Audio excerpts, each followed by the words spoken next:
Apostol Pablo, inaddress po sa atin na mga mananampalataya, at ito po ay hihimahimayin natin.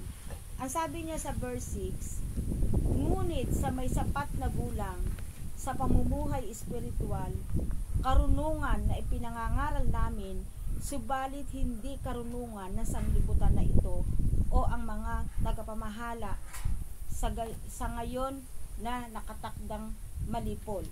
Ang ibig po sabihin dito, ano po, yung ipinangangaral po ng inyong mga lingkod natin at ang ating pinag-uusapan ngayon, ito po ay hindi nababatay sa karunungan ng tao. Amen. Ano po? Kung hindi sa kapangyarihan ni Kristo, yung karunungan na mula sa Diyos, ito po yung ipinangangaral ni Apostol Pablo at ipinararating po sa atin. Amen? Ito po yung ipinangangaral sa mga maturity Christian. Ibig sabihin, yung wisdom o karunungan na mula sa Diyos, nais po ni Apostol Pablo na ito po ay maunawaan natin na tayo na lumalago sa ating pananampalataya. Amen? Kaya po, sabi niya dito, nagsasalita si Apostol Pablo batay sa karunungan ng Diyos, hindi sa sanlibutan. Yung sanlibutan, yung karunungan ng sanlibutan, ito po ay pansamantala lamang at ito po ay nauuwi sa wala. Lumilipas, sabi nga. Lumilipas at nawawala ng kabuluhan. Subalit, ang salita ng Diyos ay hindi nawawala hanggang sa katapusan ng mundo. Hindi katulad ng bulaklak, nalalanta. Hindi katulad ng mga inaral sa edukasyon o sa ano paman, ay ito po ay nawawala. Yung pinipresenta ng sanlibutan na mga na-accomplish niya sa buhay, napagtagumpayan niya, ito po ay lumilipas. Subalit, ang salita ng Diyos po, hanggang sa kaliit-liitan, hindi po ito nawawala. At kung ito po ay aangkinin natin na ito ay pangako sa atin ng Diyos, maaasahan po natin na ito po ay may pagkilos o may buhay sa ating buhay. Kaya sa verse 7, ang tinutukoy ko ay ang panukala ng Diyos na lihim sa tao. Itinalaga niya ito para sa atin sa ikaluluwalhati bago likhain ang sanlibutan. Yung lihim po ng salita, kasi ito pong salita ng Diyos, alam po natin na ito ay napakahiwaga, napakalalim.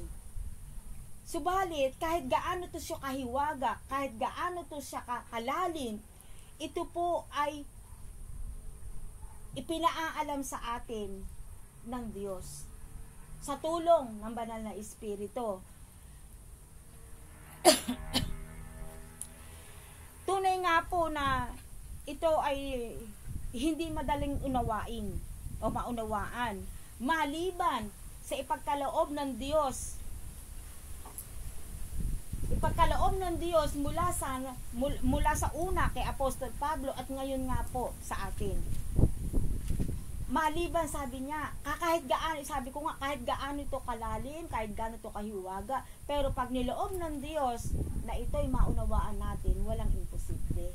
Amen.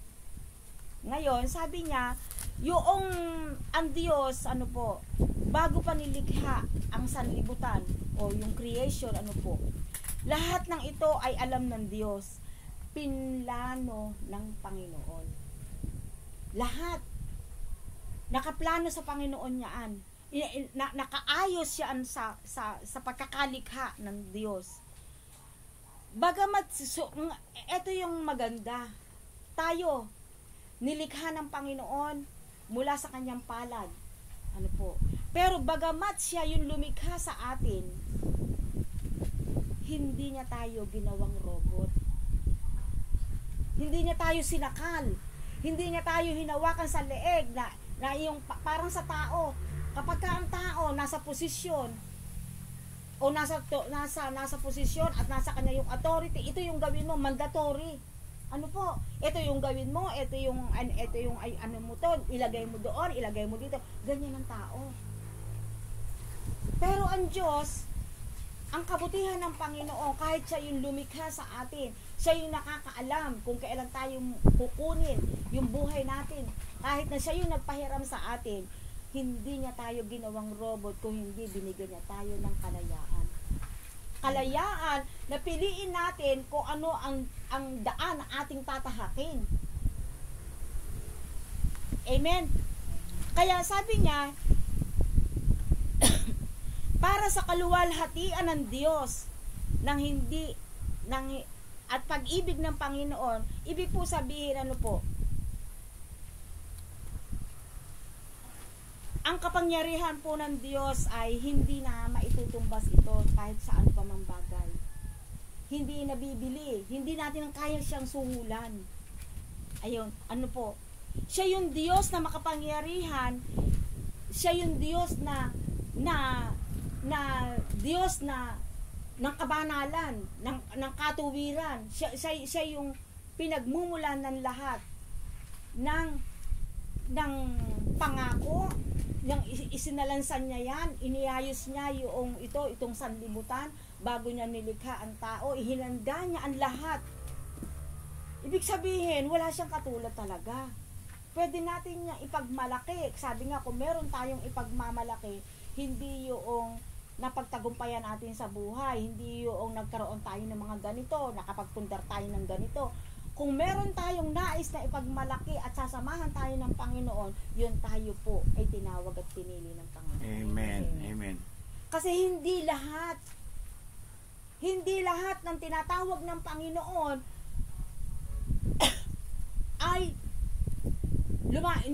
lumalapit sa Diyos. Ano po? Pero kapag ginusto ng Panginoon, kuhanin kanya sa diplomasyang paraan, at kung hindi kanya makuha sa diplomasya, kukunin kanya sa masakit na paraan. Katulad halimbawa, nagkaroon ka na bilanggo ka, wala ka nang pupuntahan, wala ka lalapitan, nagkasakit ka, wala ka nang ibang lalapitan, kung hindi lumapit ka sa Panginoon. Kaya ang Diyos, siya yung nakakaalam kung ano yung laman ng puso natin. Kapag sa bahagi ng puso natin at meron siyang puwang, doon siya kumikilos. Kaya nga, ang kaligtasan ay hindi nakukuha sa mabubuting gawa, kung hindi ito po ay nakukuha. Ito po ay nababatay sa ating pananampalataya sa Diyos. Amen. Kaya tayo, parang inampun tayo ng Panginoon. Bakit? Bakit ko nasabing inampon? Pinitiwan ko sandali yung notebook, Bakit ko na sinabing inampon?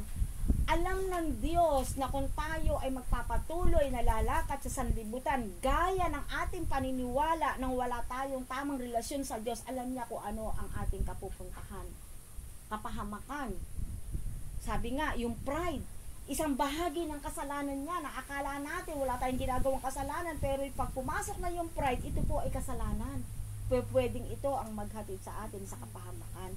Pero dahil sa kabutihan ng Panginoon, dahil alam niya kung anong laman ng puso natin, alam niya kung paano tayo tumatawag sa Kanya, paano tayo nakikipag-intimacy sa Kanya, paano tayo taus-pusong lumuluhod sa Kanya, doon kumikilos ang Panginoon, tayo po ay inaampon ng Panginoon. Amen. Kaya wala tayong maipagmamalaki sa buhay po natin. Kasi sabi nga nung una kong binanggit, yung kayamanan dito sa lupa, yung lahat ng yan mawawala. Pansamantala lang yan. Pero yung pangako ng Diyos, pwede natin panghawakan yan sa buhay na ito at sa buhay na darating. Alam natin na merong langit, merong impyerno, pero hindi po yun ang topic po natin. Ano po? Kaya magpatuloy po tayo. Sabi niya po doon sa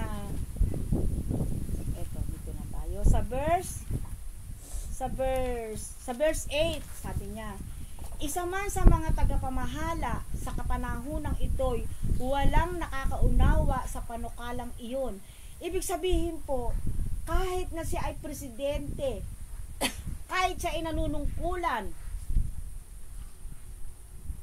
kung ito po ay nababatay sa sanlibutan, ang salita ng Diyos o yung lihim ng Panginoon, hindi niya maunawaan.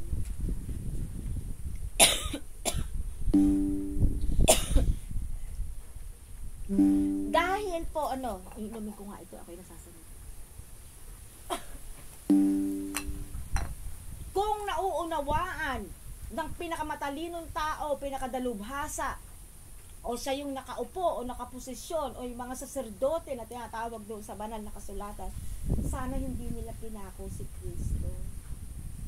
Sana hindi nila pinahirapan, sana hindi nila tinatwa, sana hindi nila ginawa yung karumaldumal na hindi na tinanggap. Sa kabila ng si Kristo ay gumagawa ng kabutihan, nangangaral siya ng salita ng Panginoon, bumubuhay siya ng patay,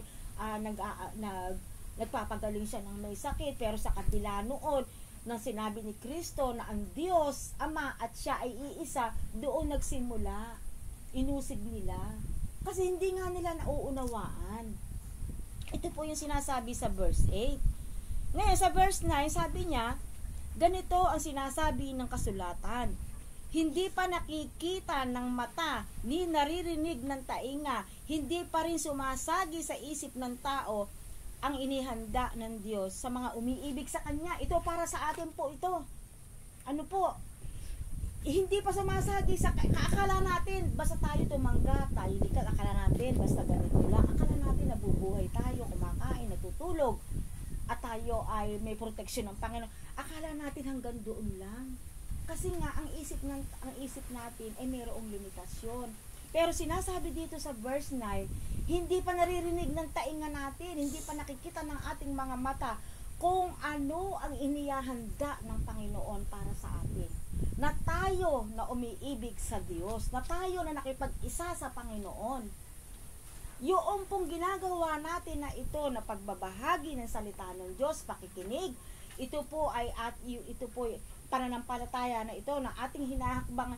Ito po, tayo po ay gumagawa, tayo po ay nagpapautang sa Diyos. Kung tayo po ay tumutulong, tayo po ay nagbibigay, nagpapautang po tayo sa Diyos. At ang ating Panginoon, yung sinabi ng Panginoon, ako, yung nabuhay na siya at siya'y aakyat sa langit, ako ay mauuna. Ano? Pupunta ako doon sa Ama at ipaghahanda ko kayo ng matitirahan. Alam niyo ba kung ano yung hinahandang matitirahan ng Panginoon? Imagine natin, langit siyaan. Walang sakit, wala nang karamdaman, wala nang kalungkutan, wala nang pag-uusig, wala nang selos, wala nang kampi-kampi. Wala nang nagsasabi na akin ito, sa'yo to. Wala nang ganon. Kung hindi, ang inihahanda po sa atin ng Panginoon ay hindi natin kayang ilarawan sa ating kaisipan. Pero sinasabi nga po ng mga unang tagapagpahayag ng salita ng Panginoon, at ito po ay aking gagamitin sa oras na ito, ang sabi doon, ang lalakaran natin ay ginto. Ang ating titirahan doon ay ginto. At ang Panginoon mismo ang siyang naghahanda. Kasi sabi doon, matapos kong ihanda ang inyong matitirahan, ako ay babalik at kukuhanin ko kayo. Amen? Amen. Ngayon, paano mangyayari yun? Paano maihahanda ng Panginoon ang ating matitirahan kung tayo mismo na tumanggap sa Kanya at nakipag-isa tayo sa Panginoon, hindi natin ginagawa yung Kanyang naisin? Tayo ay salungat. Salungat ang ating pag-iisip. Salungat ang yung parang kunyari lang na tayo ay sumasamba sa Panginoon, pero pagka dumating na yung simpleng araw at tayo nag-iisa na, eto na yung usapan eh. Sa Diyos pa rin pa kaya tayo? Kung meron biglang dumating na, kasi alam natin, pinaalala sa atin ng Panginoon, ang gawain ng kalaban o ni Satanas o ni Helel na tinatawag, parang leon niya na umaatungal, na sa isang iglap pwede tayong masila, pwede tayong malinglang. Kasi yaan ang trabaho ni Satanas, ang tayo linglangin, tayo ituksuhin, tayo ay hainan ng mga masasarap na pagkain, mga magagandang kasuotan, hainan tayo ng mga kayamanan dito sa mundo. Pero yaan po ay sandali lang mawawala, lilipas. Pero yung pinangako sa atin ng Panginoon, sa mamatay at sa mabuhay tayo, ito po ay ating pakinabang. Naniniwala po ba kayo doon? Amen. Sabi niya dito, hindi ito natutunan sa karunungan ng tao. Ibig sabihin, yung inihahanda sa atin ng Panginoon na sinasabi sa verse 9, hindi ito natutunan sa karunungan ng tao. Meron ditong verse na sabi niya sa Isaiah chapter 64 verse 4, wala pang narinig na Diyos na katulad mo, wala pang nakita ang sino man tao, pagkat ikaw lamang ang Diyos na tumutulong sa mga lingkod mo ng buong tiwalang nananalig sa iyo. Yun. Ibig sabihin, walang katulad ang Diyos. Handa siyang tumulong sa atin. Ano po? Dahil yung pagtitiwala natin sa Panginoon, sa pagtawag natin sa Kanya, sa Kanyang pangalan, ang Diyos nagpapawala po ng kapangyarihan. Kaya ito pong yung sa Panginoon, ipinapaalam lamang po ito sa mga taong umiibig sa Kanya, sa mga taong nagtitiwala sa Kanya, sa mga taong sumusunod sa Kanya. Amen. Hindi ito ipinaalam kahit na Kristiyano ka pa, kahit ikaw ay lingkod pa ng Panginoon, kahit ikaw pa ay pinakamatalino, kung ikaw ay hindi tunay na sumusunod at nananampalataya sa Diyos, mabibigo ka, kapatid. Kasi sinasabi dito, hindi ito karunungang nagmumula sa tao. Amen. Kaya mabibigo ka kung ang pananampalataya mo sa Diyos ay nababatay lamang sa ginagawa mong mabuti. Magiging matalungin ka, nagiging napapagkawang gawa ka, nakikihalubiliw ka, tumatanggap ka, at pagkatapos nito ay ikaw ay nakikipang-compromise ka na sa gawain ng mali, mabibigo ka. Kasi ito po, bago pa natin maranasan yung pinangako ng Panginoon, bago pa natin mapakamit ito po ay ating hinihingi sa Panginoon. Kung kinakailangan nakasalita ko. Kung kinakailangan na tayo po ay taos-pusong lumuhod sa Panginoon, taos-puso tayong umiyak sa Panginoon, hingin natin sa Panginoon na maunawaan natin kung ano ang kalooban niya sa bawat isa po sa atin. Personal po tayong maninitluhod sa Panginoon para yung nais ng Panginoon ay makasunod po tayo. Kasi kung tayo po ay mananahan lang sa sarili natin lakas, mananahan lang tayo sa ating kaalaman, sa ating katalinuhan, sa mga napagtagumpayan natin, sinasabi ng Panginoon, mabibigo tayo dahil ito ay lumilipas. Araw-araw, habang naghihintay tayo sa Panginoon, meron siyang nais na maunawaan natin para tayo ay magpatuloy sa laban ng buhay po natin. Tayo po ay nakikipaglaban. At ang pakikipaglaban po natin ay hindi po laman. Ang pakikipaglaban na tinatawag natin ay espiritual. Hindi natin nakikita ay kalaban. Kasi ang kalaban pwedeng mag-anyo siyang maganda, hindi pwede siyang gumamit minsan kasambahay natin. Pero kung wala tayong pakikipagdulog sa Panginoon, pwede na tayong malinlang. Ganun po ganun po yung nais na parating sa atin ng Panginoon, yung ibig ko sabihin pa, yung pinapaabot sa atin ng Panginoon Diyos, tayo po ay magkaroon ng seryosong paglilingkod o pagkilala sa Kanya. Kasi hindi po ito simple, hindi ito kunya-kunyarian lang. Hindi yung nasasabit tayo, magkita-kita tayo, hindi po hanggang dito lang sa lamesa na ito nagtatapos.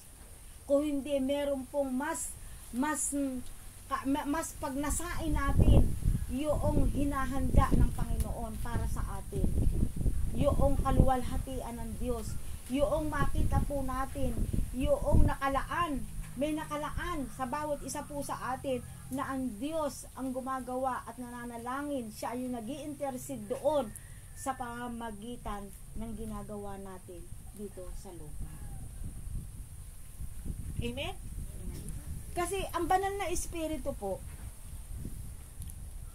paano siya makakikilos sa isang anak niya na tumanggap sa kanya, Kristiyano? Paano siya makakikilos sa isang tao, sa lingkod niya?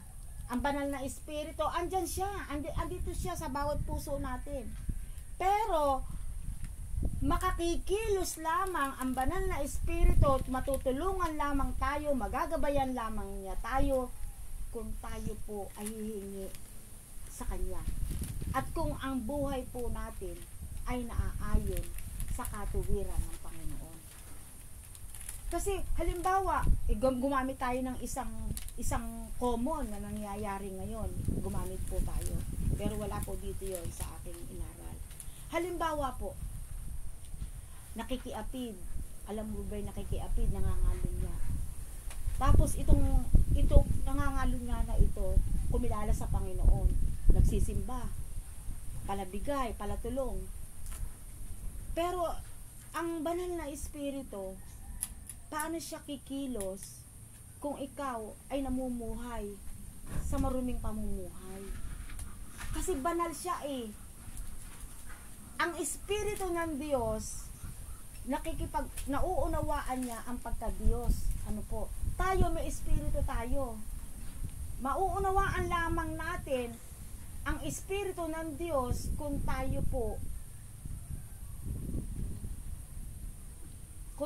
po ay sumusunod. Yung Diyos na tinanggap natin, na sinasampalatayanan natin, na kaya na tayong alisin kung tayo ay magdidesisyon na umalis tayo doon sa buhay na ganon. Pag tayo nagdesisyon na umalis sa buhay na ganito, na kasalanan, immoral, hindi kalooban ng Diyos, marumi, yung kalakihan ng Diyos, yung kapangyarihan ng banal na espiritu, doon mo lamang mararanasan. Amen. Doon mo lamang mararanasan yung Diyos na tinatawag mo. Pero hanggat nandiyan ka sa buhay na yang na marumi na ganyan, ang Diyos nakatingin lang sa'yo. Kilala mo ang Diyos. Kinilala ka ng Diyos dahil ikaw ay tumanggap sa Kanya. Pero kailanman ang Diyos natin, dapat nating maintindihan, ang Diyos natin ay hindi Diyos ng konsentidor. Ang Diyos natin ay Diyos na banal, Diyos na matuwid, Diyos ng katarungan, Diyos ng kaayusan. Merong kalayaan, may kasiguraduhan. Amen? Naunawaan po? Amen. Pwede naman tayong magtanong kung nais po natin na andyan si Pastor Romy para maduktungan. Ano po? Kaya nga sabi niya dito, karugtong po ito ng verse 13, pag namumuhay ka sa laman, hindi mo mauunawaan ito. Hindi mo talaga siya maaari kapag kami nagpapahayag na salita ng Diyos, po pwede pa yung puso mo kumokontra. Po pwede pang sa loob-loob mo, maganyan ka. Kasi hindi mo nga siya naiintindihan eh. Pero pag ikaw ay alam mo na ikaw tunay na tumanggap sa Panginoon at ikaw ay nakipag-isa sa Panginoon at handa kang sumunod, magmahal ka sa Panginoon, mauunawaan mo ito. Kasi may pinaalalang verse ang Panginoon, sabi niya dun sa Jeremiah 33 verse 3, sabi niya, tumawag ka sa akin, tutugunin kita. Ipapaalam ko sa iyo yung mga lihim at hiwaga na hindi mo nalalaman. Totoo po na ang lahat ng ating mga nilalatag po sa harapan na ito po ay mula sa Panginoon. Bago pa po mabuo ang mensahe po na ito, meron pong panalangin, may pagsusumamo sa Panginoon, po pwede ring mag-fasting, po pwedeng lahat gagawin mo. Kasi bakit po? Hindi ito karunungan na nakukuha sa aral. Ito po ay nakukuha doon sa tulong ng Panginoon. Kaya po ang salita ng Diyos buhay, makapangyarihan. Pag ito po tinanggap natin, ito po ay pumapasok sa puso natin hanggang sa utak ng mga buto natin. Yung sabi nga, ang salita ng Diyos ihinalin tulad sa tabak na magkabila ay talim. Ano po, habang tayo po ay nakikinig ng salita ng Diyos at ito tayo po ay nasasaktan, ibig sabihin may ginagawa ang Panginoon. Ngayon, kung hindi tayo nasasaktan at tayo po'y sumasang-ayon, ay purihin ang Panginoon. Amen. Kaya po sabi niya sa verse 14, sapagkat ang taong hindi nagtataglay ng Espiritu ay ayaw tumanggap ng mga kaloob mula sa Espiritu ng Diyos. Di ba napakalinaw? Napakalinaw po. Ayaw niyang tumanggap ng pagkukorek. Ayaw niyang tumanggap ng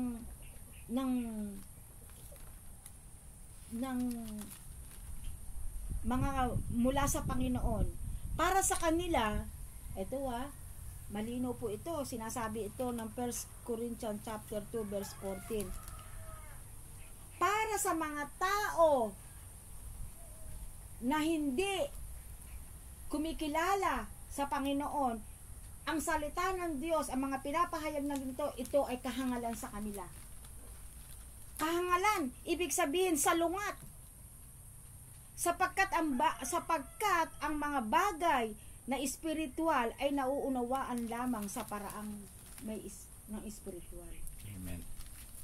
Amen.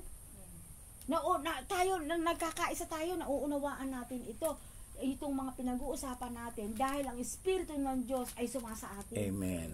Amen. Tinanggap natin at tayo ay handang makinig, handa tayong mag-aral, at kung meron na tayong kakayanan, meron tayong lakas ng loob na ito Amen. ay ipahayag natin. Amen. Kasi bakit?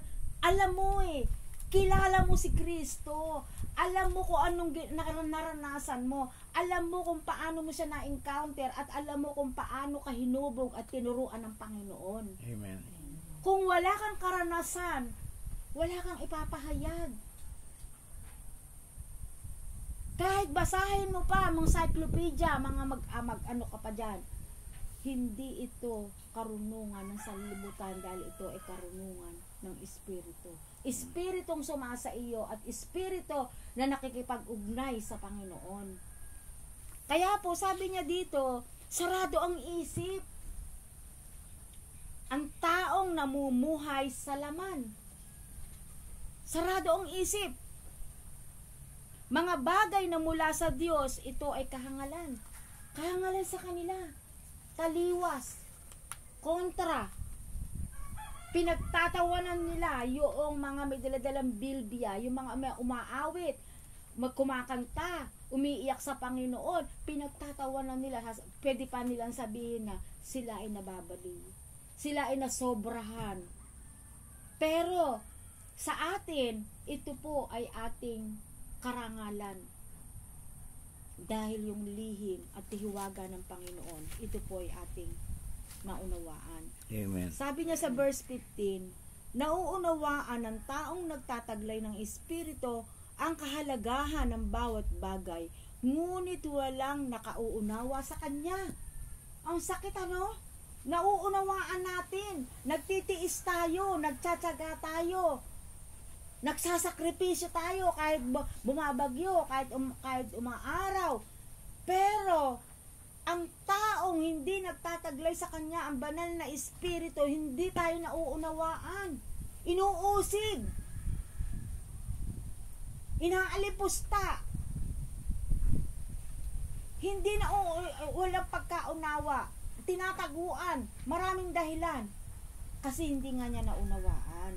Ngayon, tayo bilang mga anak ng Diyos na nakaunawa na ito, anong magiging puso natin? Dahil taliwas, sasabihin ba natin, kung ayaw niya, di bahala siya, ay buti nga sa kanya, ganon? Hindi. Kasi, ang banal na Espiritu, sabi ko nga, kaayusan, katuwiran, kabanalan, ang magiging damdamin natin sa kanila, tayo po ay patuloy na mahalin natin sila. Patuloy nating iabot ang ating mga kamay ng Diyos. Patuloy po natin na kung hindi natin sila makuha sa isang harapan, kung kinakailangan, tsagain natin sa panalangin. Kasi alam natin, lalo na kung mahal natin sa buhay, kung kapatid, kung anak, kung tatay o nanay, pagtsatsagaan po talaga natin yan na ipanalangin, ilapit sa Diyos, at patuloy natin ipadama ang pag-ibig ni Kristo, dahil ang damdamin po natin ay hindi katulad ng wala sa Panginoon.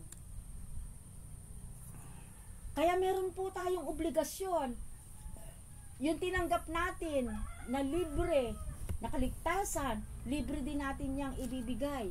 Bago pa tayo kumilala sa Panginoon, may nagtiyaga sa atin. Pagtiyagaan din po natin. Tiyagain din po natin. Amen? Sabi niya dito sa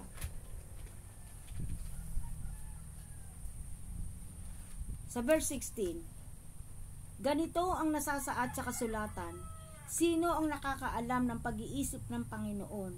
Sino ang makapagpapayo sa Kanya? Ngunit ang pag-iisip ni Kristo'y taglay natin. Yun, taglay natin yung puso ng Panginoon. Dahil ang Diyos natin ay pag-ibig. Ang pag-ibig ng Diyos, ibinuhos sa ating mga puso. Kaya kahit hindi kaibig-ibig, ang puso natin mahalin pa rin. Kahit sinasalbahe tayo, kahit inuusig tayo, pansamantala lang yan. Pagka kumilos na ang Diyos sa kanyang buhay, aani po tayo diyan. Hindi lang natin alam kung kailan, kasi tanging ang Diyos lang po ang nakakaalam. Maliban na ang tao ay kahabagan siya ng Diyos, ipapaalam sa kanya ng Panginoon, kikilusan siya ng Panginoon, yun po. Kaya sa atin, bilang pinagkalooban ng isip ng Panginoon, patatagin natin ang ating pananampalataya. Panatilihin po natin na tayo po ay mapuspos ng banal na Espiritu. Unawain natin ang mga importanteng makadiyos. Amen. Kasi ang sinasabi po dito, ngunit ang pag-iisip ni Kristo'y taglay natin. Yun po yung sinasabi sa verse 16. Kaya sa atin bilang mga mananampalataya, tayo magkakapatid sa Panginoon. Pagtulong-tulungan po natin na ang Diyos ay maghari sa bawat isa, sa bawat pamilya, sa bawat mga nakakilala natin o nasasakupan. Kasi ang Diyos sa atin po ipinagkatiwala. Sabi niya dito, ang pag-iisip ni Kristo'y taglay natin. Ano po? Tayo po yung maging magandang halimbawa. Yung pag may lumapit sa atin na aandap-andap na yung kanyang ilawan, ibig sabihin baksak sa problema. Ayun yung pagkakataon na palakasin po natin.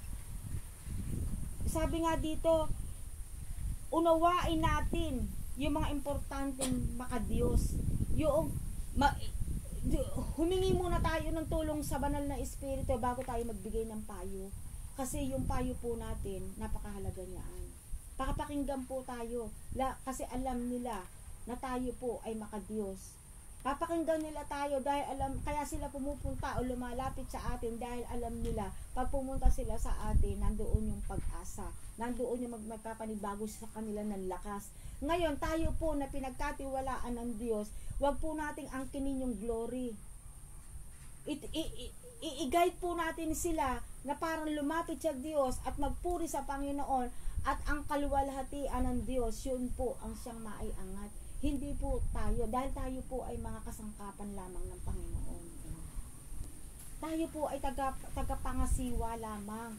Pero ang lahat ng ginagawa natin, ito po ay ayon sa ating yung pinangako ng Panginoon na ang pag-iisip ni Kristo'y taglay natin. Kaya pinagkatiwala sa atin ng Panginoon ang kanyang puso, ang kanyang pag-iisip, inilagay niya sa atin. At ito po ay ibinibigay lamang ng Panginoon doon sa mga tapat na umiibig sa Kanya. Yung gaya po ng mga binasa ko kanina. Hindi po ito isarili natin ang ating iuuna. Kung hindi, sandali tayong umusal ng panalangin. Humingi tayo ng tulong sa banal na Espiritu para kung tayo po ay magbibigay ng payo, magbibigay tayo ng tulong, ito po'y maging pagpapala sa